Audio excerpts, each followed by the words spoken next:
Assalamualaikum warahmatullahi wabarakatuh.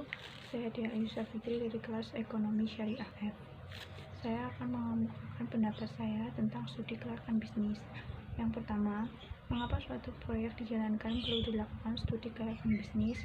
Karena suatu studi kelayakan bisnis ini menekankan pada penelitian mulai dari produk, strategi pemasaran, kondisi lingkungan bisnis, dan dunia dan budaya masyarakat, guna menghindari risiko yang mungkin terjadi dengan cara penyelesaiannya sekaligus memantapkan proyek tersebut.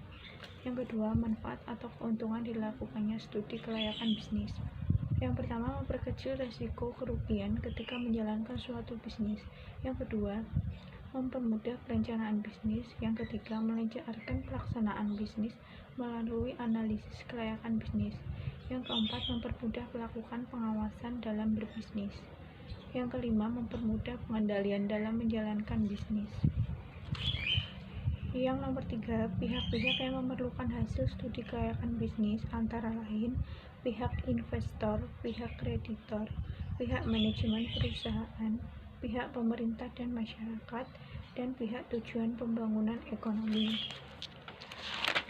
Berikutnya, tujuan studi kelayakan bisnis, yaitu pada dasarnya tujuan utamanya seorang pembisnis melakukan studi kelayakan bisnis adalah untuk mengukur apakah sebuah bisnis peluang memiliki kelanjutan atau akan berhenti pada titik waktu tertentu. Dalam merintis sebuah bisnis, setiap pembisnis pasti ingin usahanya sukses dan berhasil. Yang terakhir, aspek-aspek yang perlu dinilai untuk menentukan layak atau tidaknya suatu usaha adalah: satu, aspek hukum, karena meneliti kelengkapan. Yang kedua, aspek pasar dan pemasaran, karena untuk meneliti seberapa besar pasar yang akan dimasuki. Yang ketiga, aspek teknis dan teknologi, untuk menentukan lokasi.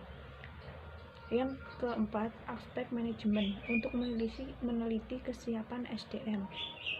Yang kelima, aspek keuangan, untuk meneliti perusahaan dalam memperoleh pendapatan. Yang keenam, aspek ekonomi sosial, untuk meneliti dampak ekonomi sosial secara luas. Yang ketujuh, aspek dampak lingkungan. Sekian dari saya. Wassalamualaikum warahmatullahi wabarakatuh.